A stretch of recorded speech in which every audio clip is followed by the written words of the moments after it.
여러분 혹시 문화예술계에 떠도는 흉흉한 소문 들어본 적 있으십니까? 어느 날부터 이유는 알 수 없지만 정부 지원 심사에 계속 탈락했습니다. 어느 날은 특정 업계 관계자와 친하게 지내지 말라는 얘기를 듣기도 했습니다. 특정 업계 관계자와 친하게 지내면 투자를 받을 수 없다는 소문도 있었습니다. 소문이 그저 소문이 아니라는 것을 알게 된 건 그 이후였습니다. 20년, 30년 업계에서 잘 커오던 회사가 불과 3, 4년 만에 무너졌습니다. 잘 나가던 제작사가 투자를 한 건도 받지 못했습니다. 이명박 박근혜 정부의 블랙리스트 실체였습니다. 치사하고 치졸하게 예술인들의 밥줄을 쥐락펴락했습니다. 나도 모르는 사이 이마 위에 블랙 혹은 화이트 표식이 붙었습니다. 시간이 흘렀습니다. 하지만 아직도 문화예술계 블랙리스트는 현재 진행 중입니다. 지난 2021년 예술인의 지위와 권리 보장에 관한 법률이 국회를 통과했습니다. 예술인 권리보장법이 처음 발의된 게 2019년이니 길다면 긴 시간이었습니다. 그렇게 예술인의 기본법인 예술인 권리보장법이 탄생했습니다. 하지만 부족했습니다.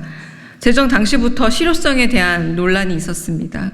국회 심사 과정에서 유의미한 조항들이 삭제되며 속빈 강정이란 이야기도 들었습니다. 그러나 빈 강정이라도 필요했습니다. 예술인 권리보장법이 제정되기 전까지 예술인을 위한 제대로 된 보호막이 하나도 없었기 때문입니다. 다시 채우겠습니다. 빈 강정을 다양한 속으로 채우겠습니다. 많은 사람들이 예술인 권리보장법이 왜 제정되었는지도 모릅니다. 불행한 과거가 재발하지 않기 위해서는 만들어진 법임에도 법 어디를 봐도 블랙리스트란 단어를 찾아볼 수 없었기 때문입니다. 제대로 넣겠습니다. 블랙리스트 사태에 정의를 넣어 이 법이 왜 만들어졌는지를 천명하겠습니다. 이뿐이 아닙니다. 법이 있어도 윤석열 정부 출범 이후 문화예술계 표현의 자유 침해 행위는 끊이지 않습니다. 특정 단체를 배제하기 위해 영화제가 취소됐습니다. 공공기관이 사업을 검열하고 있으니 회의에 참여한 전문가들은 강제로 입틀막 당하고 있습니다. 하지만 처벌할 수가 없습니다. 현행법으로는 예술인 권리 침해 행위가 발생해도 과태료 이상의 처벌을 할 수 없기 때문입니다. 제대로 바꾸겠습니다. 국가기관 등이 이명박 박근혜 정부처럼 또다시 블랙리스트를 작성하거나 예술인 권리 침해 행위를 한다면 처벌하도록 하겠습니다. 과거 더불어민주당이 예술인 권리보장법 제정에 목표를 두었다면 지금부턴 실효성 있는 법안으로 거듭날 수 있도록 새로운 목표를 세우겠습니다. 발의한 예술인 권리보장법에는 블랙리스트 사태의 정의와 예술인 권리 침해 행위 발생 시 신고자의 범위를 확대하는 내용을 포함시켰습니다. 뿐만 아니라 블랙리스트 작성 행위 등 각종 침해 행위 발생 시 이에 대해 징역형을 포함한 처벌 조항을 신설했습니다.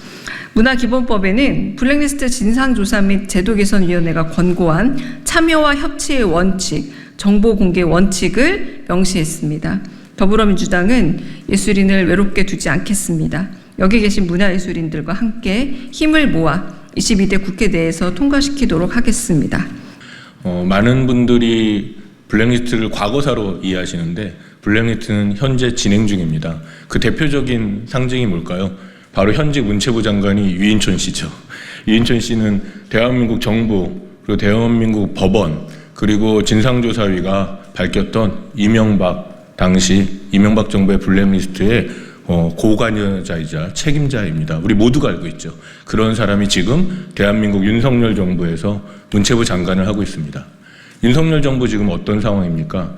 학생들이 낸 출품작을 윤석열차라는 다들 아시는 것처럼 학생들 작품까지 검열을 하고 저도 그 당사자인데 지금 진행되고 있는 작년에 서울국제도서전에서 예술가들이 입틀막 당해가지고 김건희 여사가 왔다는 이유만으로 국제도서전에서 예술가들이 입틀막 당해 끌려나오는 이 정도로 대한민국은 윤석열 정부 이후 표현의 자유와 블랙리스트 문제가 심각해지고 있습니다. 그래서 우리는 이것이 명확한 현재성이라고 생각합니다. 블랙리스트 문제에 대한 진상조사와 재발 방지를 오히려 더 강하게 필요하게 만든 사람은 바로 윤석열 대통령과 유인촌 장관입니다. 유인촌 장관이 바로 이 국회에서 장관일 때 말했죠. 대한민국 정부와 법원과 국회와 문체부가 했던 모든 것들을 정면으로 거부하고 거짓말을 했습니다. 그런 게 없었다라고 지금도 당당하게 말하고 있죠. 따라서 반드시 이 부분에 대해서 진상조사가 있어야 됩니다. 왜냐하면 재발 방지라는 것은 철저한 진상조사를 통한 것이 가장 좋은 방법이죠. 그래서 우리가 그것을 기존에 잘 하지 못했기 때문에 지금까지 많은 과거사들 청산 얘기가 나오는데 이 살아있는 권력, 윤석열 정부에 대한 표현의 침해와 블랙리스트, 그 유인촌 장관과 관련된 이명박 박근혜 정부 시절의 블랙리스트 문제에 대한 철저한 조사가 필요합니다. 그래서 오늘 이 강훈정 국회의원이 제안하시고 진행할 예술인 권리 보장법에 대한 개정은 매우 중요한 의미를 갖습니다. 이 법은 블랙리스트 진상조사위, 제가 그때 당시에 제도개선위원장이었는데 저희가 직접 권고했던 것들이 법으로 만들어졌습니다. 하지만 어떻게 됐나요? 윤석열 정부 때 처참하게도 단 한 명도 블랙리스트와 표현의 자유와 관련된 전문가가 위원회에 참여하지 못할 정도로 거의 완전히 해체된 수준입니다. 아무런 활동을 우리가 확인하지 못하고 있죠. 그렇기 때문에 말씀하신 것처럼 이번 개정을 통해서 명확한 독립성과 책임성, 예술가들의 권리를 보장할 수 있는 적극적인 활동이 담보될 수 있는 제도 개선, 그를 위해서 법 개정이 매우 중요합니다. 그래서 이 법이 반드시 22대 국회에서 통과되길 바라고요. 우리 많은 문화예술인들은 이 부분을 지지하고 함께 이 법이 개정되도록 노력할 것입니다. 그리고 마지막으로 블랙리스트 문제, 이 살아있는 윤석열 정부의 블랙리스트 문제를 포함해서 블랙리스트 법안은 3법이 패키지로 진행돼야 된다고 저희 현장은 주장하고 있습니다. 첫 번째가 오늘 제안해 주신 바로 예술인권리보장법의 개정이고요. 그 다음이 블랙리스트 특별법을 제정하는 겁니다. 현재 22대 국회 많은 국회의원분들이 동의해 주고 계시고 앞으로 함께 더 많이 토론하고 준비를 해서 블랙리스트 특별법을 제정해서 반드시 윤석열 정부를 포함한 과거사 이명박 정부를 포함한 그리고 유인촌 장관의 블랙리스트 문제까지도 반드시 조사하고 밝혀내고 재발하지 않도록 노력해야 할 것입니다. 그리고 마지막으로 문화기본법에 오늘 언급해 주신 것처럼 블랙리스트와 표현의 자유, 예술가의 권리에 대한 부분이 좀 더 명확하게 개정됨으로써 이 3법이 블랙리스트 3법으로서 22대 국회에서 반드시 개정되고 많은 문화예술인들의 권리가 보장되기를 기대합니다.